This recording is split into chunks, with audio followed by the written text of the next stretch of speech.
An early morning drone attack on Moscow has been described by Russian lawmakers as the worst attack on the Russian capital since World War II. The Kremlin says the barrage is Ukrainian retaliation for its recent airstrikes. While Kyiv has flatly denied that charge, it did note that it was pleased to watch the events, and it warns of more to come. No fatalities have been reported in Moscow, although 2 people were injured. Russian air defenses eliminated all 8 drones involved in the attack. However, fallout from the blasts inflicted minor property damage. Attacks on Russian soil have risen steadily this month. 2 weeks ago, drones were intercepted over the Kremlin, an incident Moscow similarly pinned on Kyiv. Let's bring in Stuart Smith. He joins us from Moscow with more. Stuart, how has Moscow responded to a second reported attack on the capital this month? Well, in terms of the obvious change in the atmosphere here, it wasn't immediately clear that there was much concern, certainly confusion in the early hours of this morning here in Moscow, with loud explosions going off, something Russian residents, at least those here in Moscow, not on the edge of the border, but those here in Moscow are very unused to. It became clear that most of those were the explosions related to anti-air defense systems being put into action, downing, according to the Ministry of Defense here, all of the drones, some of them downed by rockets, others downed by electronic and radio interference. Some of those drones that were brought down not by the rockets but by the interference ended up here behind me. This building was one of the casualties, though the response has been very quick. The broken window has been removed. There's no clear damage to the facade, and in this area kids are playing, residents are walking around seemingly very relaxed.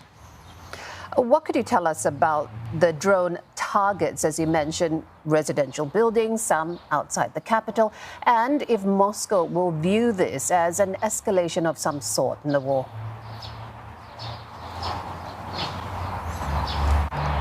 Yeah, well, it's a bit hard to work out where exactly these drones were targeting. They came clearly from the northwest, from the direction of Ukraine, but they were spread out over a large area. One of them was brought down around 15 kilometers from Vladimir Putin's home in southwest Moscow. But on the other hand, there's a broad range of where these drones ended up. And in terms of where they actually hit, they variously were some buildings, some roads, but none of them getting close, for example, to the Kremlin, like we saw a few weeks ago. And the Russian Ministry of Defense hasn't speculated about what the target may have been, although is calling it a terror attack. In terms of how people are responding to it and how the Kremlin is responding to it, well, the Kremlin says that the air defense response worked well, that there are no casualties and there's no threat for now. In terms, though, of one poll I've seen just briefly this morning to get an indication of how people in Moscow are feeling on what is only the second attack against this city, around 60% say they are worried about the potential for escalation, even though this specific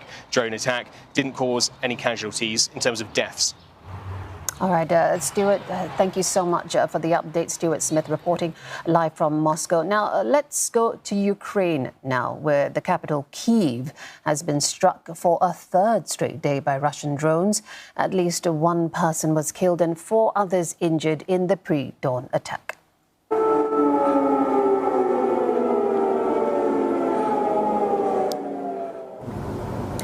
You heard their air raid sirens as explosions rocked Kyiv. The military described the attack as massive, saying it came from different directions in several waves. Ukraine says its air defenses intercepted more than 20 Iranian-made drones. Several buildings were set ablaze from the falling debris.